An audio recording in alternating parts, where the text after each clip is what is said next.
Welcome, everyone. I would like to start tonight by acknowledging the lands that I am on, but also the lands that you are on in this magical digital world. I am joining you from the lands of the Wurundjeri people, and I pay my respect to their elders past and present. And I would also like to pay my respect to the elders past and present of the lands that you are on this evening.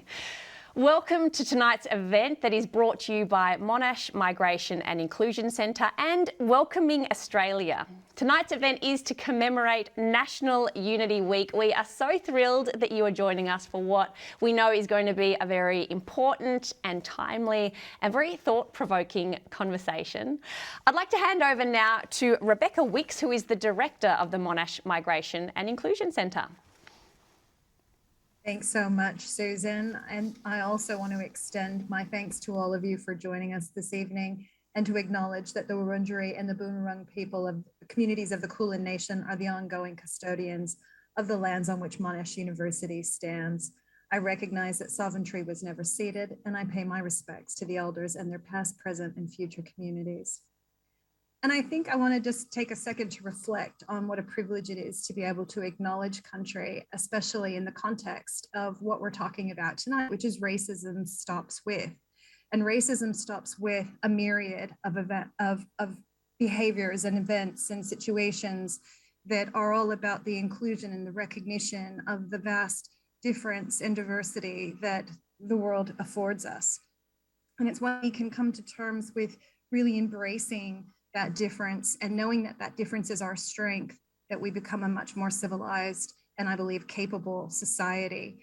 And so for me, being able to acknowledge country is a reminder on the lands that I'm standing on, why it's important, the very rich historical culture that we have, the longest living culture in the world that we have, and to be able to take a moment to bask in what that actually means for us as a nation.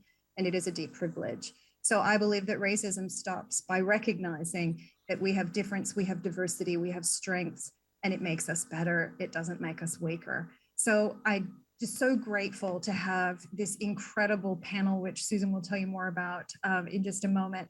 And also very grateful to have an enduring partnership with Welcoming Australia. It's just been a pleasure to work with them to set up this event tonight. And I think I'll leave it at that and pass it back to Susan and just enjoy the conversation that I know is to follow. Thank you, Rebecca. And now I would like to welcome Aleem Ali, the CEO of Welcoming Australia. Thank you, Susan. I'm joining you from the lands of the Turrbal and Jagera peoples, otherwise known as Brisbane, and I too would like to pay my respect to their elders past and present and acknowledge that sovereignty has never been ceded. My brief reflection is that I have to admit I'm equally excited and sobered by the prospect of this conversation. I'm excited by the truly exceptional group of people that we've been able to bring together to grapple with a vital conversation, and it's vital in the context of our history, our present and our future.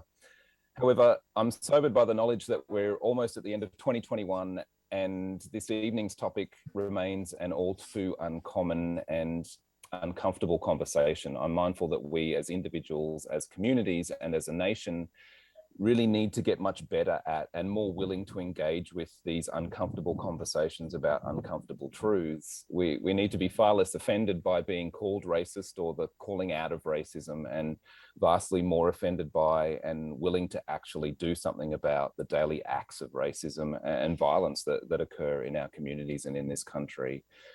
We often hear talk of the concept of walking beside, of walking beside First Peoples, of walking beside victims of violence and racism, of walking beside marginalized and vulnerable communities. But I would argue that we actually don't know how to do that dispossessed peoples understand what it might mean to walk beside, but paternalism and colonial mindsets are so pervasive and prevalent that we really only understand those concepts from the context of power and privilege and leadership. And so before we can walk beside, we actually need to walk behind. We need to be able to be led rather than to lead and put the power and the process into the hands of the people that we're supposedly trying to help. So thank you for joining this conversation. There are many other things that you could be doing on a Wednesday evening, and instead you've chosen to be here. So thank you. Thank you to our partner, Monash University. Thank you to our fantastic host and panelists. Welcoming Australia is truly proud to be associated with this event, and we are committed to doing even more to dismantle racism and to advance value and belonging for all. So thank you, and over to you, Dr. Susan Carland. Thanks, Aleem. And just before we get into the panel, I just want to let everyone who is joining us from home, I hope you're taking advantage of this COVID-esque situation and you're in your pajamas, maybe eating some ice cream out of the tub. I hope you are all much more relaxed than we look, and really making yourself comfortable. And I also want to let you know that we would love you to send your questions in for the panel. We will try to get to them at the end of the session. So please make sure you use the Q&A function, not the chat function. Use the Q&A function at the bottom of your Zoom to post your questions, and we will try to get to as many as we can. Well, we do have an absolutely stellar panel for you tonight. I think they're going to knock your socks off because we are tackling a big question. Racism, it stops with what? With who? I think we are in very safe hands with the panellists we have tonight. The first panellist I'm going to introduce you to is Professor Jacinta Elston, who is the Pro Vice-Chancellor Indigenous at Monash University. Also joining us is Nyadol Nguyen, who is a lawyer, human rights advocate, and the chair of Harmony Alliance Migrant and Refugee Women for Change. We also have Div Pillay, the CEO of Mind Tribes, innovator for inclusion, and included on the 2021 Association to Advance Collegiate Schools of Business class of influential leaders. And we also have Professor Andrew Marcus, who is the Emeritus Professor at Monash University School of International, Historical and Philosophical Studies, and also the Australian Centre for Jewish Civilization. Professor Marcus is tracking changes in Australian attitudes in the Scanlon Foundation National Social Cohesion Survey. So you can see we are drawing on some very big minds tonight. I'm going to start by asking each of the panellists just to give us a very brief description. We've got a lot to get through, so see if you can keep it to a minute. Tell us about your work. Give us a brief description of your work and how what your work tells us about racism. Jacinta, I want to start with you. Thanks, Susan. First, let me also acknowledge traditional owners, the land of the Kulin Nations that we're on tonight. And I want to say how nice it is to be the fourth person speaking, but not the first person to do an acknowledgement. And I think that's really quite important. I'm, as Susan said, Professor and Pro Vice-Chancellor at Monash University, leading the Indigenous agenda. For many years, I've been working in Indigenous health and helping to shape and unpack some of the problems that we've seen in our health systems. I think for me, one of the things that I can see now still after this amount of time is that racism is much more deep-seated than we've really anticipated. And I think for the work that we do in the university and the work that myself and other colleagues are trying to champion, it's about a recognition of the fact that Australia was a country that was here before 1788. We heard Rebecca say sovereignty's never been ceded. And really it's that recognition that the taking of Australia, the settlement of Australia, the colonial settlement of Australia is all on the premise of land that was stolen. And that's a deep part of our story as a country, I think. And that's one of the reasons why we can't expect to see racism dealt with in many other sectors when we haven't dealt with that. Thank you, Jacinta. Div, tell us, what does your work teach us about racism?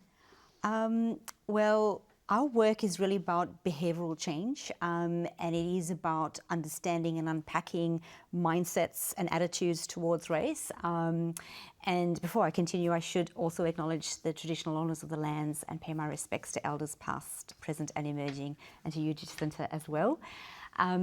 So we really find that, as you said, Jacinta, it's much more deep-seated than we thought. And what we're finding is that there's an acknowledgement that racism occurs, but there isn't the capacity and capability to address the harm that racism causes, and also to educate people about pervasive harm that continues in workplaces. So that acknowledgement is not enough.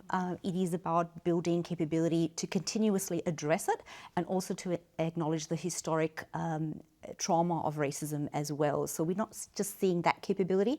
And I can see the stark contrast because for the audience, I'm South African born, so 26 years of living under apartheid in segregation. So I was very, very comfortable talking about my own race. But then 19 years in Australia teaches me that this is not a dialogue of the day. It's such a difficult conversation. So that's some of my experiences in the workplace, especially. Thank you, Div. All right, let's call on our panellists who are joining us digitally now. Nyadol, tell us about the work that you do and what it tells us about racism in Australia.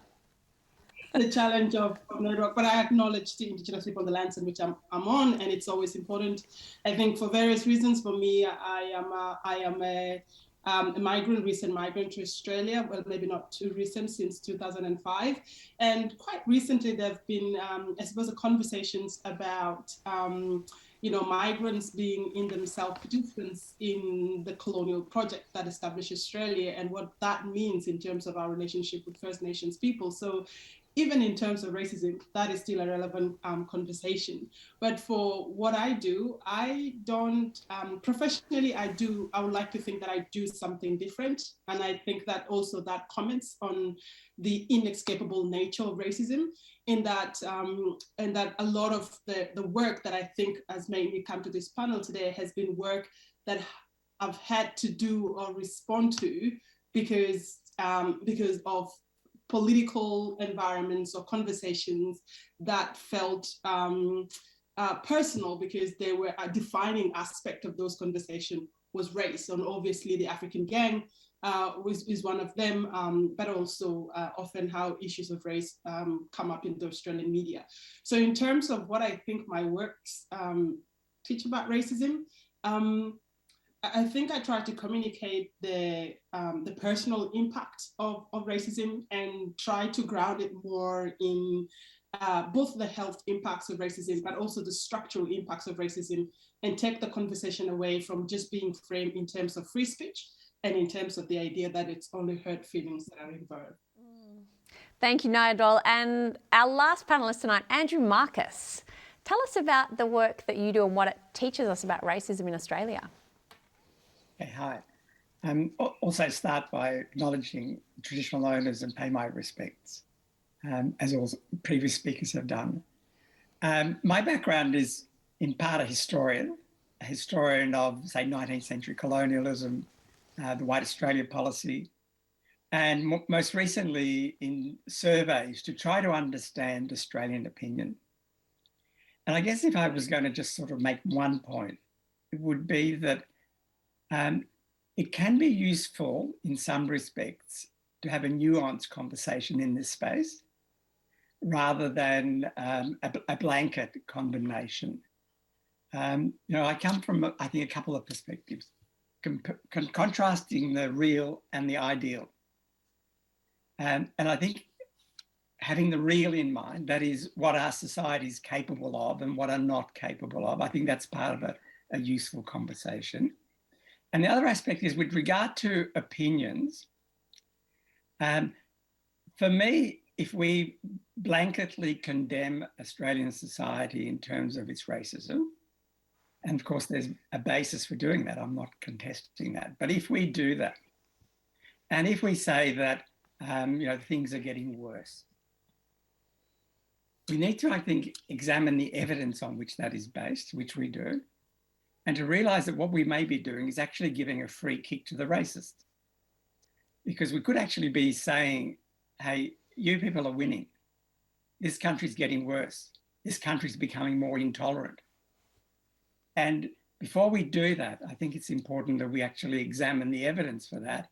And of course, the evidence is not necessarily simple and clear cut. It is in some respects, but in other respects, it's clouded. Okay? Sorry, go on, Andrew.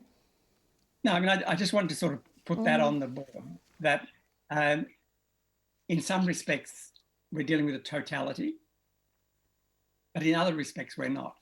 And if we don't also look to acknowledge where this country has come from and where it is today, we could be making a mistake. Like, I'll give you one example of a recent survey, not our survey, a survey conducted by the Lowy Institute. And they were looking at attitudes to people of Asian background, particularly people from China. And they found that, say 31% of people reported experience of discrimination, but 40% reported that people had actually come up to them and supported them. So that's part of the balanced conversation. Andrew, what is your research? You do a lot of research on discrimination. What do Australians think of the quote unquote other? What does your research tell us about how racism in Australia is tracking? Is it changing over time? What is your data telling us about social cohesion and racism? Yeah, so we've got a most recent survey will be launched at the end of November, but the story's fairly clear. Contrary to what I would have expected, I don't know what you and the audience would have expected, in July 2020, so well into the pandemic, we actually got a more cohesive evidence of a more cohesive society. Our index of social cohesion went up considerably. And we were not the only ones to do that. The Australian Wellbeing Survey, conducted at Deakin University, found the same result. So there's a paradox here. And the paradox is many people report terrible experiences, both on an institutional level and on an individual level. Yeah, when we look at surveys, not only our survey, but a number of surveys, we're getting very positive indicators relative to what they might have been.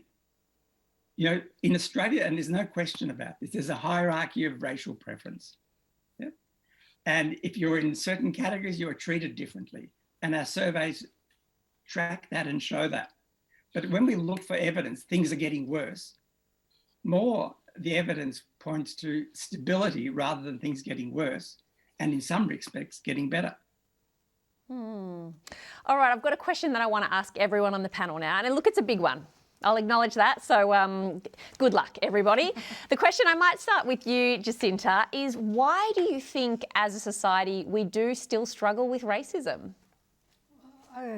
Going back on what I'd started to say earlier, I think we fundamentally haven't accepted our history. Australia does have a black history. And if we have not dealt with that, if we haven't set ourselves up as a society to be able to acknowledge all the time in every place that we are on Aboriginal land, that there is a historical set of circumstances that has placed Aboriginal and Torres Strait Islander people as First Nations people in a place of disadvantage in which they are often perpetrated as the victims who have caused this to happen for themselves or not come along or not gotten over it. I think that those sort of narratives that have placed Indigenous people as being inhuman right from the start, we haven't tackled that. How do you have the oldest ceremonial burial ever recorded in the whole world here in Australia, Mungo Man, 42,000 years ago, but not be able to appreciate that had ceremony and humanness behind it. That the death of that man happened at a time in our history when he would be 20 times older than Abraham. There is a set of caves in Western Australia that get destroyed, not because of the greed of a company, but because our Australian legislation doesn't actually protect it. Why doesn't it protect it? So I think that we've got this fundamental problem that has been about the way that we have treated our First Nations peoples. We haven't fixed it. We haven't sought to restore it in a way that means we do take account of the past. We're not talking about a lot of people. This is 8 MCGs worth of people, 800,000 people.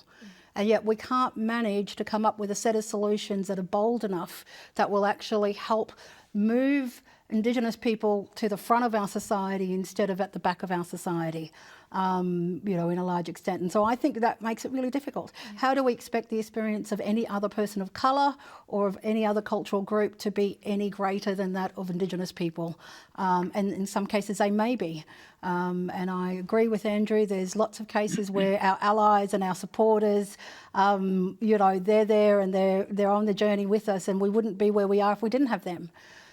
But nonetheless, the battle's a lot harder than it needs to be because we haven't dealt with some of the things that are just fundamental to who we are as a nation. And do you think until this is dealt with, that will always be a handbrake on Australia really properly dealing with racism? Absolutely. I think if you went back 5 years, even 7 years in Australia before we had the vote for marriage equality and a huge amount of effort that happened to get us to that place, if you were having a conversation about marriage equality 8 years ago in Australia, what would the tenet of that have been? But here we are 4 years after the vote, and it's almost not a discussion point for the majority of Australians now. And so we've dealt with it. We've not fixed everything, I'm not saying that, and I know that many in our society still have lots of issues that need to be fixed, and we're certainly lots of other countries that still need to do it. But we've managed to do that. Yet here we have a public holiday that's only been around for about 3 decades that we're so wedded to we can't give up. Or something like the destruction of the caves that can happen during National Reconciliation Week. Big things that we just as a country aren't ready to deal with. If we put to vote tomorrow the Uluru Statement from the Heart and a vote to the Constitution to include Indigenous people, where would we sit as a nation? Have we done the work that we need to do, which is what we did in the marriage equality vote with a relatively short amount of time, 2 years maybe, of effort, national push, companies coming out, boards making statements saying we support, changing their company logos to the colours of the flag. What would it mean for us to do that for this agenda, to get behind Uluru Statement from the Heart and the Voice to Parliament, or other things that are important? Here in Victoria, we've got a treaty discussion going on, we've got UROC, the Justice Commission happening. Are we positioning our society in Victoria to be ready to not boo a man at the MCG for 20 weeks? Because that's the sort of society that we'd need to be here in Victoria for a treaty to actually have an impact. And so, that's just here. And yet around the country, I think places and many states are looking to see what's achieved out of Victoria. There's opportunity to lead, but we've got some big challenges, I think. Nigel, I'm going to come to you next with the big question. Why do you think we do still struggle with racism so much as a society?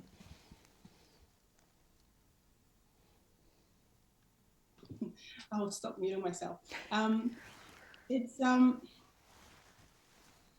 a good question, and I'm still reflecting on the comments of the professor about nuance. And I think there is room for nuance in these conversations, but I'm not sure to what extent that replies to some of the real problems that seems to suggest that it's gotten worse in some cases.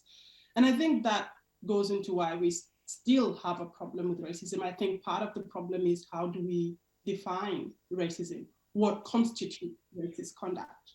And I think, and I'm not suggesting the professor's work says this, but I think part of the issue that I've experienced in the public space is that we tend to recognize racism if it presents itself in a rude, aggressive, violent way, almost an expectation that it has to come with the Ku Klux Klan burning a flag before we can name it racist. And I think that makes it very difficult for the people that experience racism to not look like what snowflakes are when they complain about the experiences in their life. But there is definitely a difficult nuance, not just in terms of how other makes us experience what it is to be in Australia, but how we also experience Australia. For example, I have had an education in Australia. I have had a job in Australia. I've been relatively, if I could use the term, successful and done well in Australia. Clearly, all those things would be hard to achieve in a country that was completely racist. But at the same time, I've also had my mother's call a black dog. I've been called the N-word walking on the street. There's been a whole political campaign run in the media on the backs of people of African descent. There was numerous racist articles written about them. Those were not just anecdotal experiences. Those were state conversations defining how people like me should experience what it is in Australia.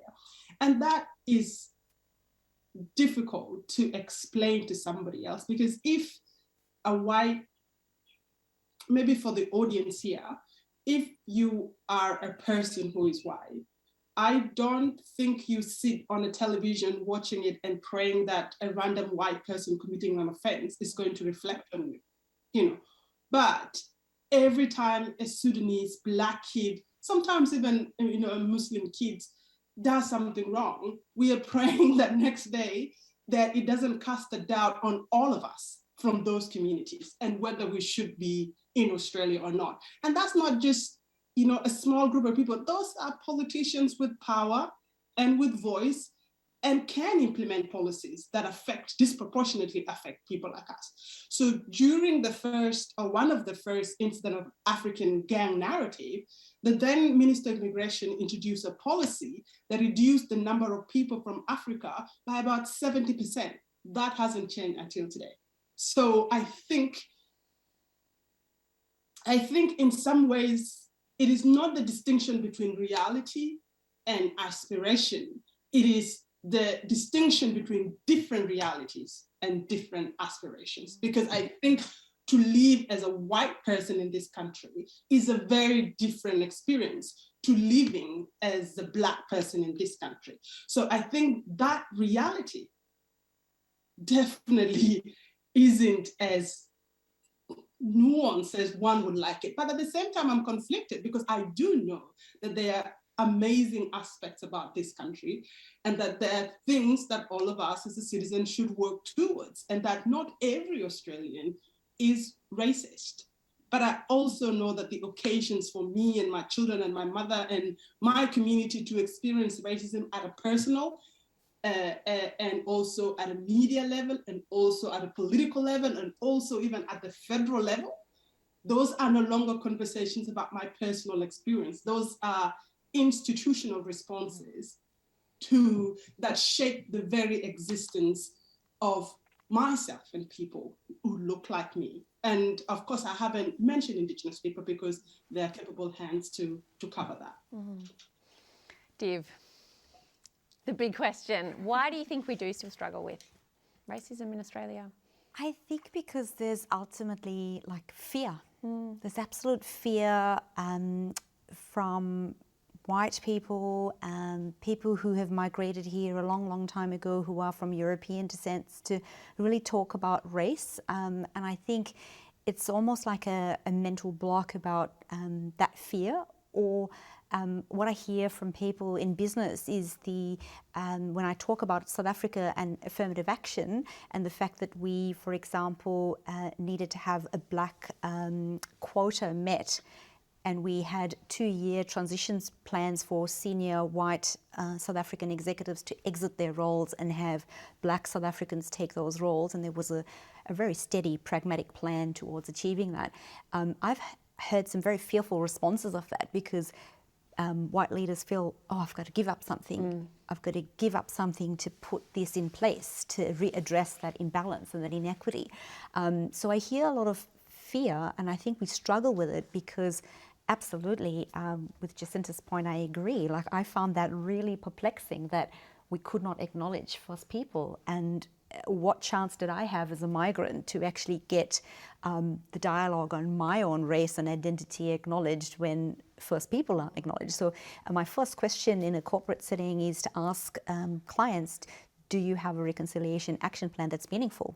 You know, that for me is really key. And then comes the next dialogue on race. And as a small company, we kind of punch above our weight in that we don't accept a client who doesn't have a meaningful reconciliation action plan, because I'm not going to do racism work without that in place. But I do see the fear and the struggle around it. And I see a lot of initiatives trying to understand the language on race, but still I feel the investment is very much disproportionate to white Anglo-Saxon leaders and them coming to terms with racism as opposed to tackling racism systemically in society and in business.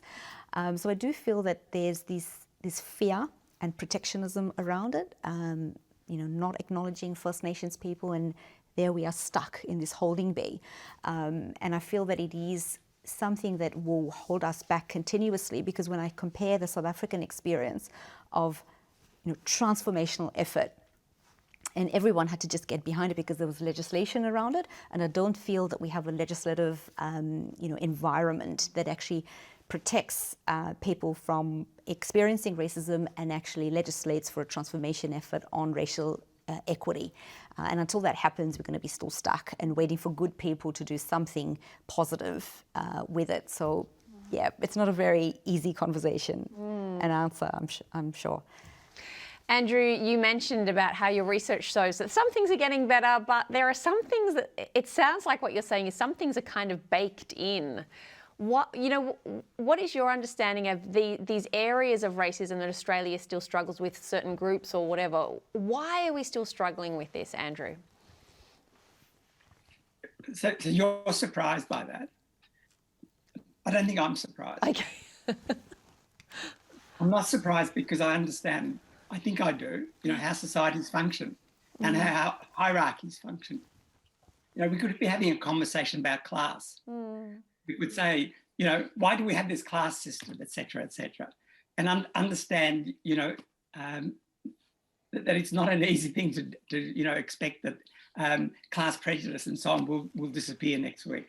Like the example of South Africa. You see, what happened in South Africa was a transference of power. And in the context of the transference of power, legislation was passed and the society made great strides. We haven't had that in Australia, nor are we likely to have that in Australia. The issue that we have in Australia is this embedded hierarchy that informs people's understandings. And we have colour prejudice. And we have a whole range of issues such as that. And they're extremely difficult to deal with. And I don't want to be understood as minimising that in any way whatsoever. But what I'm saying is that a conversation that says, listen, you've actually come 10% of the way. We want you to come the next 10% of the way. Now, I could be wrong, but for me, that is a more productive conversation. It's not the only conversation we need to have, because we need to call out systemic racism. We need to call out colour prejudice and all of that. But at the same time, for me, it's important that we acknowledge where this society was and where it is today and where we would like it to be 5-10 years down the track. All right, let's get into the details. Div, I want to start with you. You're an expert in diversity, racism, inclusion in the workplace. Often workplaces have diversity training workshops that we have to do. What do you think about them? Are they a good idea? If they're not, what should we be doing instead in the workplace? Look, in the workplace, I think there's absolutely a place for education on racism, for sure. But I really have an issue with the kind of education that's provided. Again, I'll point to the disproportionate spend on Anglo leaders and boards and executives learning about racism, and that conversation stopping there. So there's a disproportionate investment there with learning and education, and not enough action to repair racial disparities, inequality, racism happening. There isn't enough of a governance or reporting around racism complaints. So it's still quite onerous on the individual to step up and lodge an individual case.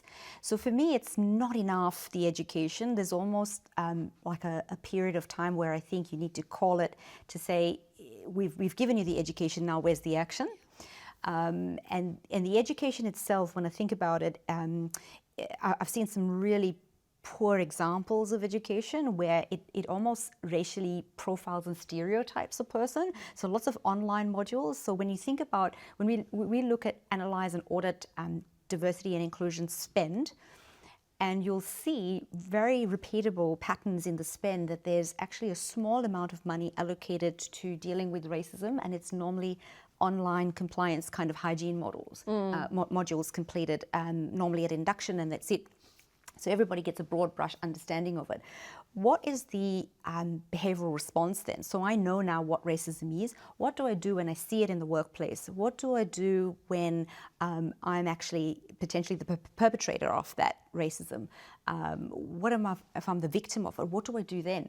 There isn't enough of that infrastructure after the training and education. And I've also seen, I've got to call out the fact that I've seen, large corporate and public businesses spend money on white diversity and inclusion practitioners who are delivering the racism training. And I go, you don't have any lived experience of this.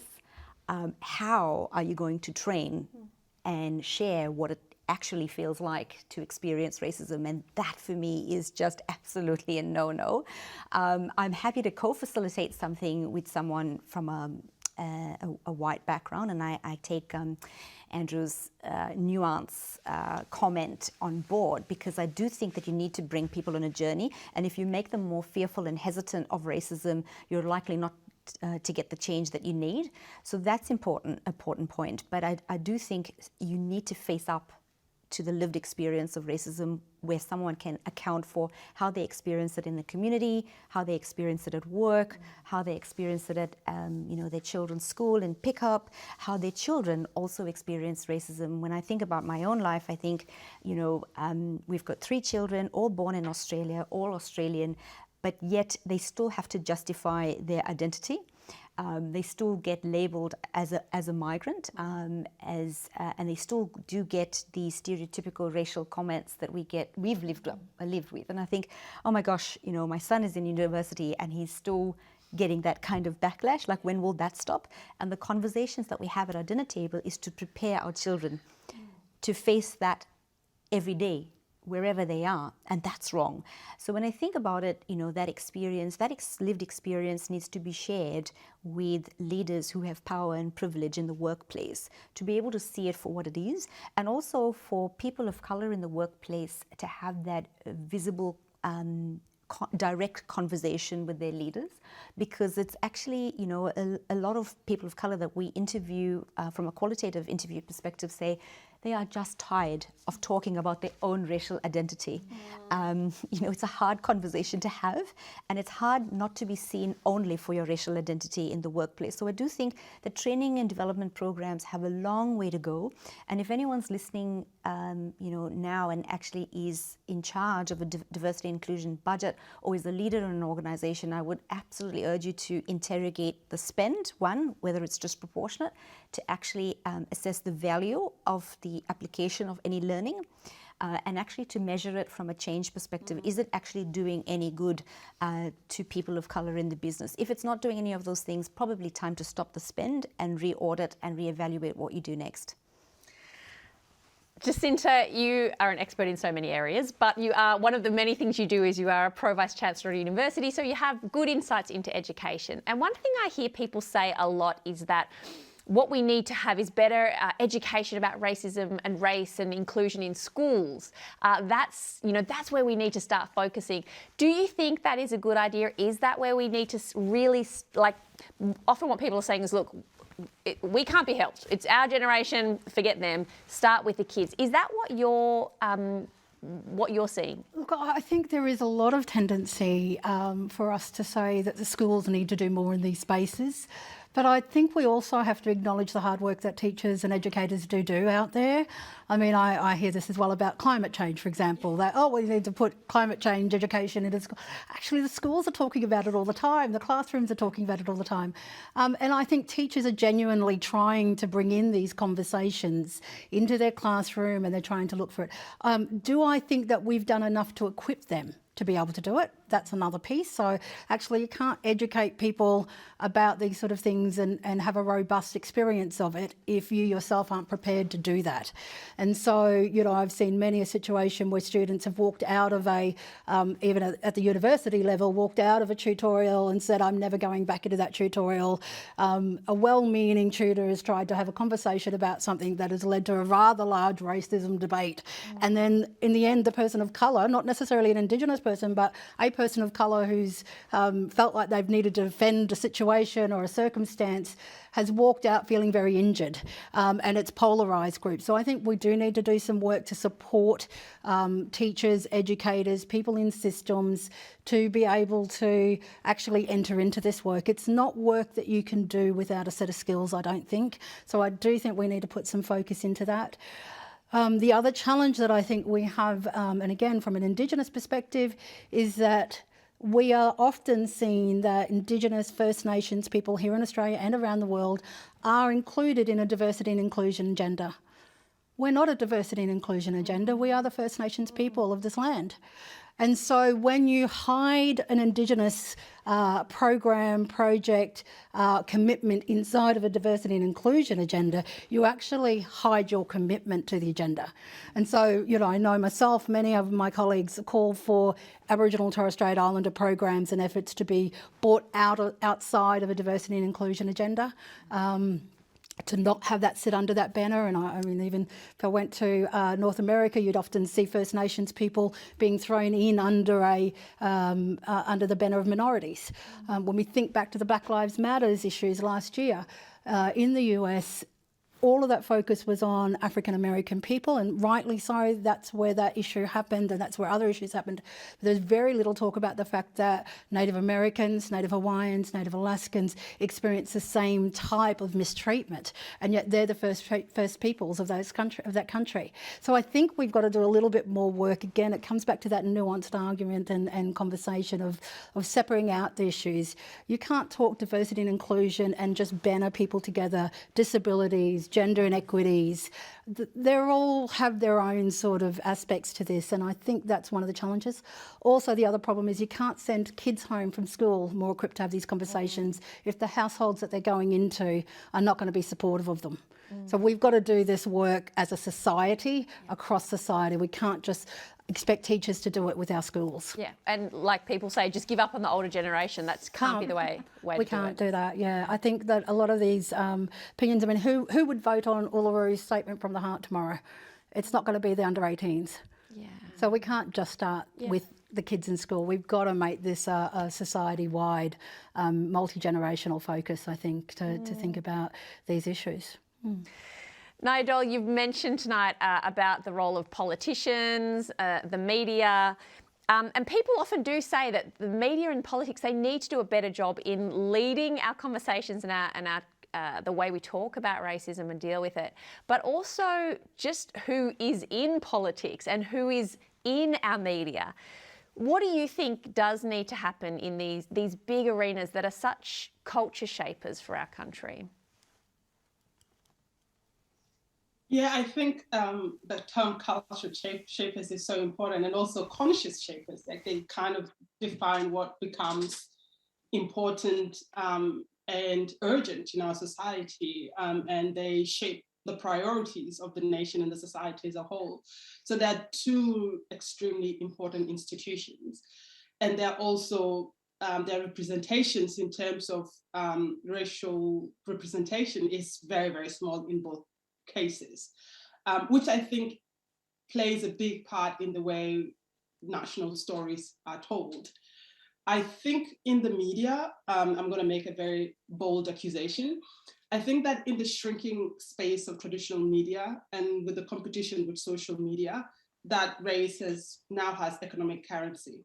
It's useful as a tool of clickbait. So I think beside the inherent assumptions that some people might have about races, there is the fact that it's garner attentions. Articles about race garner attentions, and there's been research by showing that social media like Facebook and even Twitter have a kind of a default setting that generate more attention for content that are enraging or cause big emotions, I suppose, and race is one of them. And politically, I think race still have political currency. I think some of it is blatant, like we saw with, I've forgotten his name. I think he he gave a speech about the final solution, attended a rally by neo-Nazi, and he was a member of Parliament. There have been some really controversial members of the far right in the United States that have had welcome and attendance with federal members of Parliament. There are in fact members of the far right that have moved to Australia because somehow they think kind of more safer and welcoming, and some who have said those comments. So I think until racism or race politics doesn't get the vote, I don't think that things are going to change. I think when it comes to changes in the media and changes in the political scenes, I don't have a lot of hope in them. I think that things are going to remain difficult, and that the minorities without the political power or the media influence will definitely continue to bear the brunt of it. So I know that's a very pessimistic view, but I think it's more closer to the truth. Now, it doesn't necessarily say that, the general society would behave in the same way, but I think some media organizations definitely now don't really care about the influence of putting racist or racially charged articles out there. In fact, I think sometimes they do it because of it, and then there is a continual reaction after it. So you put out an article, there's outrage, write another article about the outrage and how it's pushing other people to the side. So it's become like a very typical experience that play over and over again. And the most difficult part is that I don't think the media authority is equipped to be able to deal with the issue of racism. Because, there is a question generally that I think it's posed for articles or opinion pieces that are deemed, or people of diverse background deemed to be racist, which is it in the public interest? And I think to determine what's in the public interest, you have to have an image of what that public is.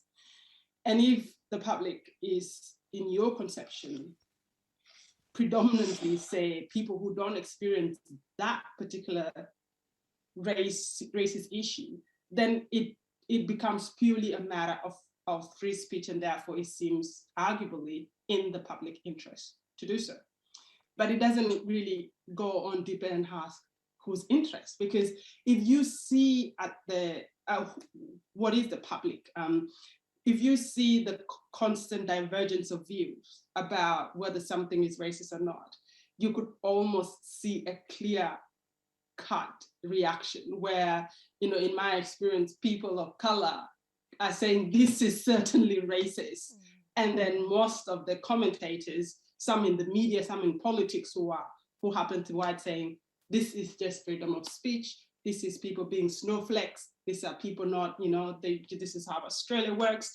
But of course, the very kind of people that have this very broad notion of free speech will hound you out of the country if you happen to be a Muslim young girl who said something inappropriate about anything. So what do we culturally prioritize and protect doesn't include most of the times the interest of, or the sensitivity or sensibilities of minorities. I've got another question for all of you again, and I'm going to start with you, Andrew. Do you think there is anything that individuals at home can do to help tackle structural racism?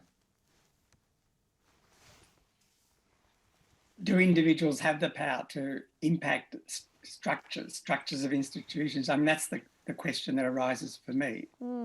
I think all we can do is what we can do. Something that seems right for us, that's all we can do. And we should all be doing it. What we've heard from Nidal is this horrendous experience of, colour prejudice and racism, and that you keep coming up against it. And I just admire, the courage and the leadership, that you bring, because I well understand, or think that I well understand, how difficult it is.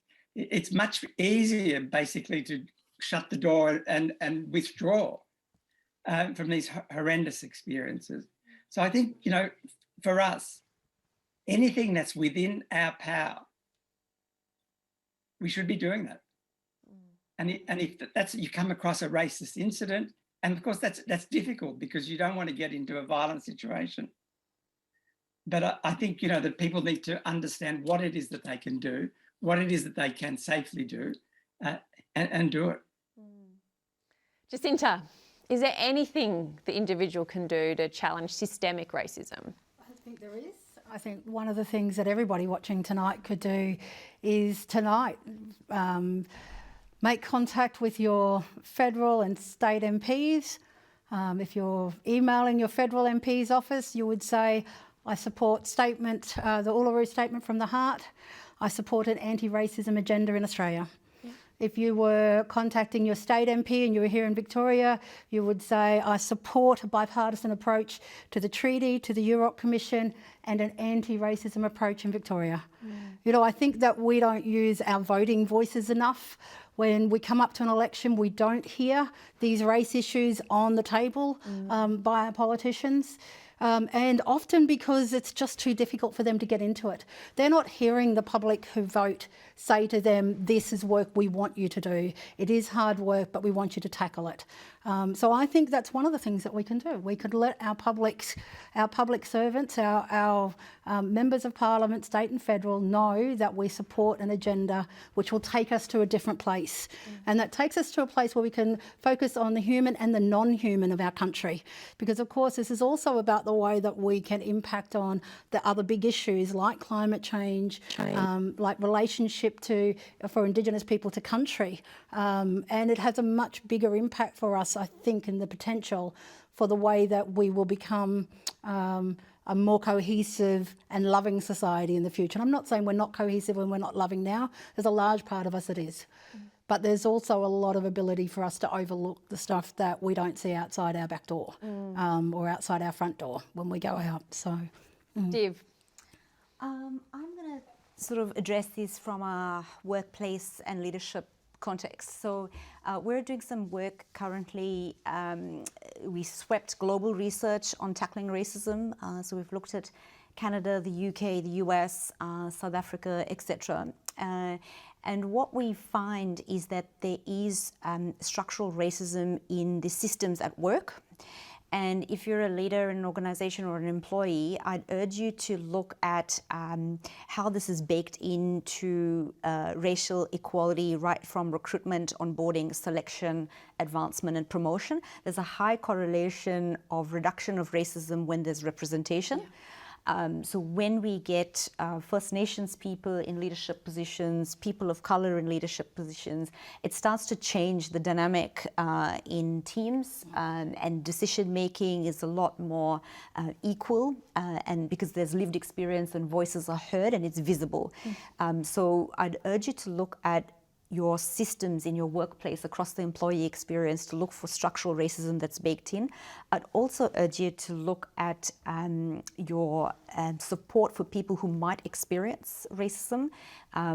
Go and audit your employee assistance programs, so all of the wellness programs that are there. We've interviewed a number of women of colour across the public and private sectors who say that when they first pick up the phone to say, I've experienced a microaggression or some sort of incident with a leader, the person on the other end is likely a white psychologist who doesn't have the language of racism at all at their disposal, so it's a capability issue.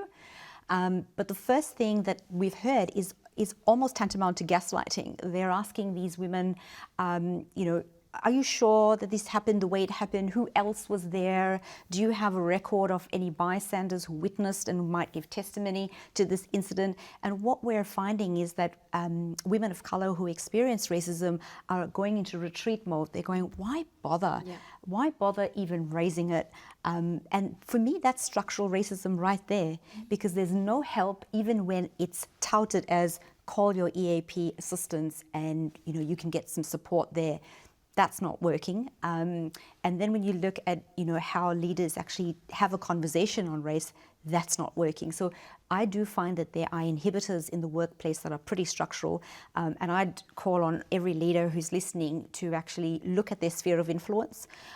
You have a duty of care, a positive duty of care to your employees, because racism is harm.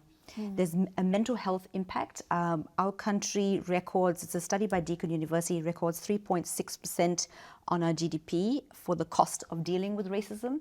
And that's because of all the trauma, mental health impact, loss of confidence, loss of voice, and sometimes even loss of employment due to racism occurring in the workplace. So I'd say that you have a positive duty of care to people that you lead and support. And it means that you need to interrogate the systems at work to make sure there's no inbuilt structural racism. Nigel, tell us what you think about whether an individual can actually do anything to really effectively tackle institutional or systemic racism. Yeah, I think institutional racism changes because people force it to change. Good example is the marriage equality campaign that took Australia through literally change our political institutions to reflect the desires of the people. So I think that comments on the importance of personal relationships and building those personal relationships. I also want to say that I think I'm just thinking about the way to phrase it, because I don't want to come out as if I'm excusing people who engage in racist behavior. I think if I could put a message out there, it's that when people talk about racism or the impact on racism on them, it is not an accusation or a damnation of the person or, the people that necessarily engage in that conversation. So for example, if I speak about my experiences of racism or my experiences of my family experiences of racism, it is not a complete condemnation of Australia as a society, because that would be, at least in my experience, wrong. There are other aspects of my life that have clearly been benefited and enhanced by the fact of being in Australia. So what are we doing, I think, when we speak about that, or where do I come from? I come from a place that thinks that this is a country in which my children have been born. And I want them to be able to live in an equal, fair society. And so my engagement in this conversation is, how do I make space for that equality? It is about how do we better our country so that we are constantly making progress towards the kind of ideas and goals and aspirations that we claim we are. The idea of being an egalitarian society, the idea of giving people a fair go. These are things that are good in themselves. And the question is, how do we expand them so that they are ever evolving to encompass more and more people? So I think that's the point. The other is, what do we do as people who experience racism? I think there's always a room for grace, to give other people the opportunity to learn from their mistakes and to be better themselves. I think that I've seen incidents online where when someone says something racist, or even says something mistakenly racist, the reaction to it leaves no room for any sort of redemption. And I think that's impossible. We are all human beings and we are going to muck up at some point. And we should give people the opportunity for that. And of course, it doesn't mean that it's a blanket forever tick. It's a matter of seeing whether, in fact, after that incident, their behavior changed. And if their behavior do change, I think our response to them should. The final part is to understand how the very structural issues in our society impacts us all, even though we might blame different things. I think high casualizations, globalization, has shifted a large group of people from the stability that used to exist. And I think that instability people name that fear of instability as the other. And so I think as much as dealing with the racism, we should still be campaigning around other social and economic issues that makes the issue of racism far more difficult, which actually then says to me that all of us have a role to play. You know, if you are a lawyer, if you are a doctor, if you are an environmentalist, all of us have a role to play. All right, let's end on some hope. I want to ask every member of the panelists now to share with us one initiative that either you are part of or that you know of that gives you hope about the future of tackling racism. Jacinta, I'll start with you.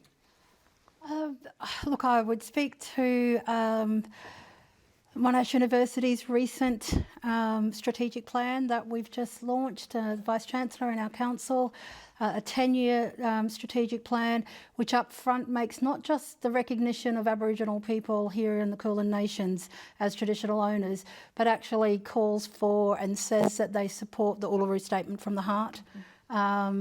And a voice to Parliament, as well as the treaty here in Victoria and the Europe Commission. And I think to see a very large, company do that is a very big commitment to be made. And I think, in the context of reconciliation action plans and what other organisations can do, making that type of public commitment and then starting to do the work in-house to make that real, I think that's a fantastic thing. And from my point of view, to see Monash go into the next decade with that type of commitment up front in their, in the Monash Impact Strategic Plan for the next decade, I'm just really hopeful about that and really inspired, and I think that's going to help us shift and change the agenda. And as I said, I've got lots of great colleagues at Monash who are already on board with us, but I think this is just going to help take us that step further as an organisation. Div, what's giving you hope? What's giving me hope, especially in the workplace, are a lot of staff-led networks and employee resource groups that are women of colour networks or CALD, so culturally and linguistically diverse networks. So they're groups of passionate volunteers, all employees, who are sponsored by a senior advocate, so either a C-suite leader or an executive leader who's likely white, male or female, who is really leading the charge on tackling racism in the workplace. Now that gives me hope because it's not people of colour leading the charge, it's actually the senior sponsor, and they're opening up the dialogue to influence their peers. Now that makes me feel hopeful because there's change happening, and we saw a massive spike when George Floyd died in May last year and the Black Lives Matters movement caused this surge of racial dialogue.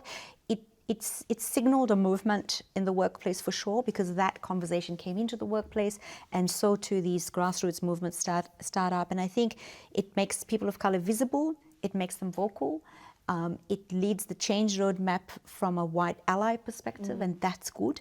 And it's influencing those other leaders who may not be on board yet, and it's creating safety in the conversation. So it doesn't feel like an us and them, it feels like a together moving forward, which is really, really hopeful. And it's also not the people of colour who are having to do the heavy lifting for once. That gives me a little bit of reprieve, I think. Yeah. Nyadol, what's giving you hope? What initiatives in tackling racism, either that you're part of or that you know are happening, that give you hope for the future? I'm going to give a really cliche answer, which sounds very political, but I believe in the people. Because with the kind of sort of advocacy that I've done online, I've had people from all various backgrounds approach me in public. So initially I thought that my message was going to Black and brown kids, or predominantly, Black kids, but I have been very, very surprised by just the diversity of people that have come, old,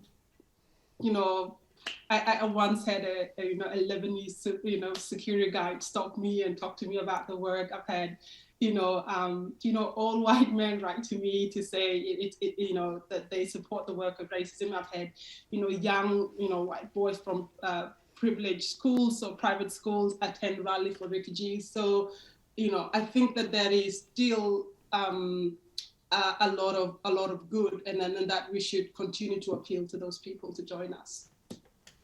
Andrew Marcus, what is giving you hope for the future in tackling racism? Yeah, like a cliched response would be young people. And young people are really very special. Like say in my community, the Jewish community, there's an organisation called Stand Up.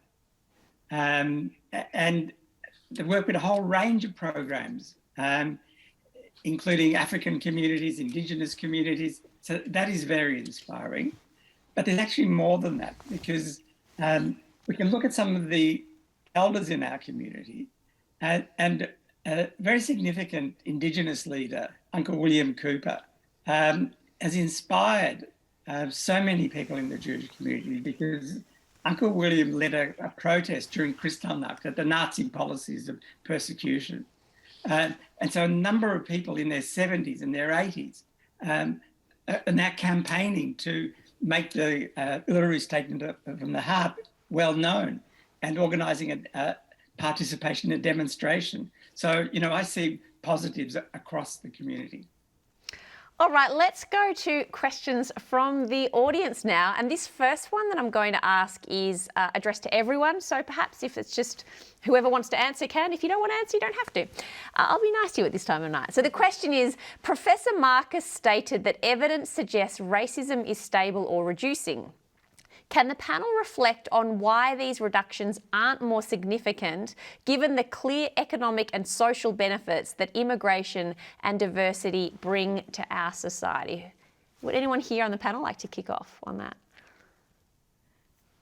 I wonder, I'll kick off. I wonder whether the positive sort of reaction is more from the fact that we're living through a pandemic, and that social cohesion has come because communities have an overarching problem to solve. Like, we just need to move together. We have a common enemy in the virus. Yeah. We have a common enemy, and we did see some divisiveness with the Melbourne lockdown towers and Asian hate and all of that as well. But I do think that I think I've listened to the news this morning, and there was a lot of positive rhetoric around the economic benefits of migration, because I think Australia will feel the pain of the slow migration, or halting of migration with our borders closed for 2 years. And we're going to suffer that from an economic perspective. And because we're going to suffer that, I think I've always seen Australia, especially leaders in the business, leaders react when there's a bit of pain to their pocket. And that might be a very pessimistic view of the world, but I do think they'll act to include more programs to include migrants, because our aged care, our residential care, our hospitality industries, the slowness of international students will only come back maybe, if possible, next year sometime. So all of that, our jobs are at a loss. There's fruit on the trees and farms and rural lands and are not being picked, and there's suddenly an appreciation for that diversity in our country when our borders were shut, and this is the impact of it. So I do think that we might see, I'm hopeful that we might see a positive narrative come out of it, that there's an appreciation and inclusion of people from different countries coming in. So I don't know, but I do think the social cohesion bit is about the pandemic predominantly. Jacinda, do you have anything to add on that? Oh, sorry. Or Nigel, did you want to say something? Yeah, I just want to jump in because I've got. Oh, that's right. You've got a dash. Okay. Give us your wisdom before you leave. I think that part of the problem is in the way we talk about migrants. We don't talk about them as part of our society in a permanent sense. We talk of them as coming here to do something for us. And so I think, we therefore quantify the benefits of migrants by what they're able to give us, not what necessarily we're able to give them. Well, so I think as a result, even though Australia is going to need more migrants to, sustain certain industry, our political conversations around them haven't improved. If you just have an economic discussions about human beings, it doesn't translate necessarily to to the human interaction. So, you know, if I see a migrant worker as someone who is coming here to do the jobs that I don't want, it still doesn't address the attitudes that either impact racial hierarchy or others. So I think that, you know, and that which worries me, because I think that the more we're going to need migrants to come to Australia, the more it actually can exacerbate racial tensions. If the political conversation is only confined to the economic debate, not to mention as well that even within that economic debate, it's not safe, because if migrants are either seen as taking our jobs, or in other words, if they're not taking our jobs, they're reducing the protections that we have in employment, because employers are willing to give them less protection, less money, because they are probably more desperate, and that brings everyone conditions down as a result. So even if you define it as an economic conversation, it doesn't still address some of the economic anxieties that might arise in the future. Thank you. And thank you for your contribution tonight, Nyadol. Jacinta, did you have anything to add on this question of... Can I interject on that just to respond, just to make clear to the audience that this is why I said it's pessimistic, because I do think that it's a very transactional response to the inclusion of migrants, that there is an economic argument at the moment, and I agree with Nyadol that there won't be that level of valuing and respect and reduction of racism. There likely will be more. So that's my concern as well. I just didn't want the audience to think that that's where my head was at. But I do think there'll be an appreciation for the fact that, oh my gosh, in 2 years, this is what's happened to our industries and our business. So I think there's absolutely a call to action for business to look at exploitation, especially work exploitation, under payment and marginalization of people who then can never actually achieve equality in society because they're underpaid, overworked, living in poor conditions, can't educate their children in the way they would like, and often their living conditions are worse off from their home countries. So I just want to say that for me is just absolutely a no-no. I hope that we have an opportunity now to rewrite some of the wrongs that we've done with previous migration intakes and treat people with fairness and equity as they come in. All right, Jacinta. Oh, look, I think all of the comments so far have been just very helpful for thinking about this in the context. Some of the things that have worried me is what's happened to our immigration centres over the last 18 months while we've been in this COVID space. Have we improved that at all?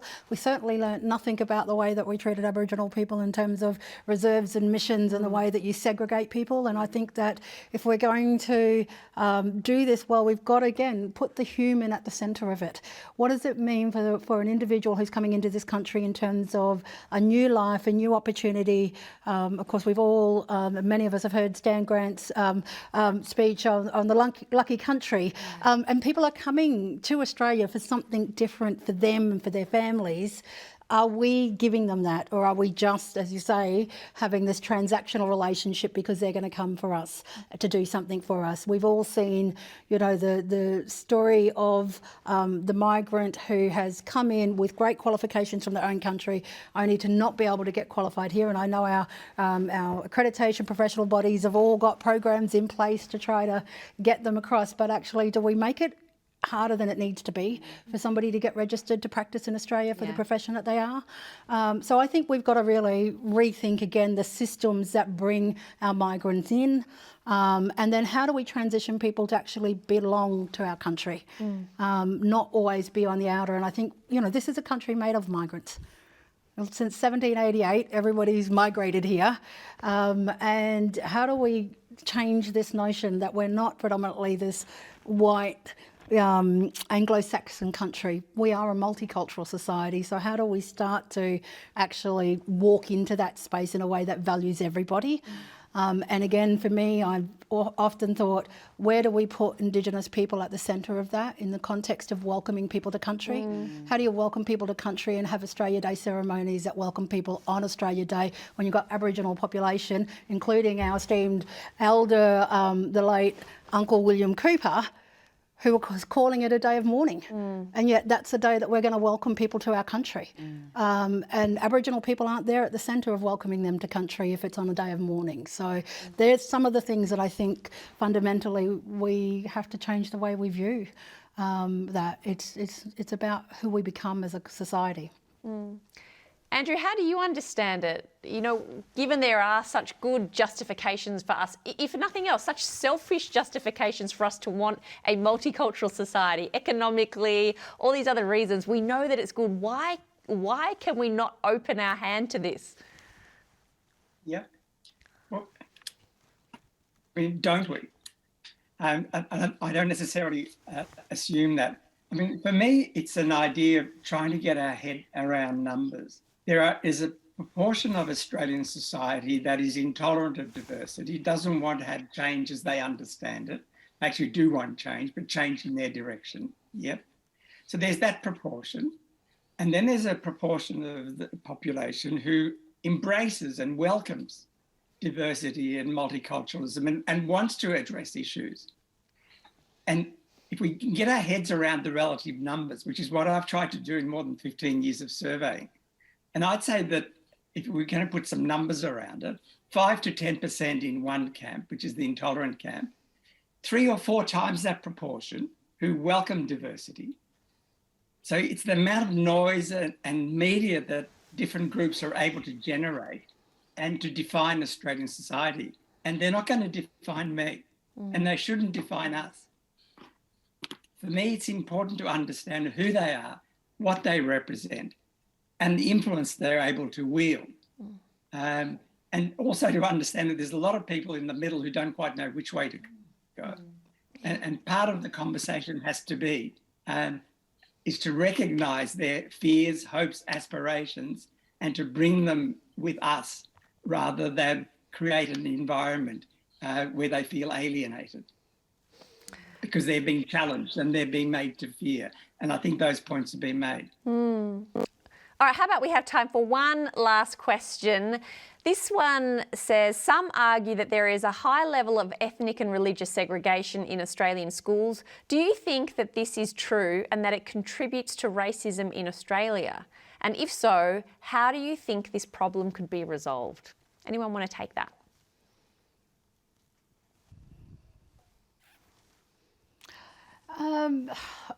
It's been a long time since I've been in school, and so I can't really sort of speak to it from that point of view, I guess. But I mean, again, I think this is about what sort of a tolerant society we are, and how engaging. Is there space for everything? Does one thing mean that you can't also have the other? You know, if we're talking about tolerance in this context, doesn't everybody deserve the right? And I think the comment before about having grace and demonstrating grace is really important. I think sometimes we think it has to be one or the other. And I know that in many of these conversations, you know, people do need to be able to stand on whatever side of the fence that they're at, or, you know, send their kids to whatever school that they send them to, and be able to have that conversation that allows that freedom to be raising your kids in the way that you want to, but not have that take away from anybody else, and also to not sort of attack others for it. I mean, we see this conversation constantly in the context of being a society that celebrates an end of a year with a place that, in a place where you've got people who are celebrating Hanukkah, you know, Christian Christmas, even if they don't believe in God, but they believe in the presents. You know, like we're already doing that. We're already embracing it. And so you'll hear people talk about end of year celebrations in schools and getting rid of this parade and that parade and doing things. And we seem to be so challenged about it. We haven't found a way to just allow ourselves to have some grace. And so it's okay if it all coexists, because that is part of us actually having to deal with the complexities of this, and being able to have a new temple that's built in the middle of your small regional town that confronts you, that's okay. And it doesn't mean that people are sitting in there plotting something against the rest of the town. And so I think that there is this notion, and I really do appreciate that she said it before, of having grace with each other. And that means that we've got to also be able to do that in our institutions and our places, but to not do it in a way that sets us up for somebody to purposely be attacked, to purposely be isolated or alienated. And that's where people need to be protected. But we do need to be able to allow us as a society to move forward in a way that embraces everything. I think if we don't embrace everything, then we're always going to be stuck in that place of people feeling alienated from one area to another in our society. I think that is a beautiful place to finish, a lovely sentiment to end on, and we are also out of time. So I'd like to say, and you know, you're at home, put the ice cream down, and can I ask that you, while you're on mute, to please give a very, very big thank you to our amazing panellists, Emeritus Professor Andrew Marcus, Div Pillay, Professor Jacinta Elston, and Nyadel Nguyen. You are spectacular. Thank you so much. And a big thanks also to the Lebanese Muslim Association in partnership with National Unity Week for helping us to put this event on. Thank you for joining us. I'm sure you've learned something. I hope you feel you can take away something practical. If nothing else, I think we can all feel hopeful. Hopeful at the end of this. So thank you very much and good night.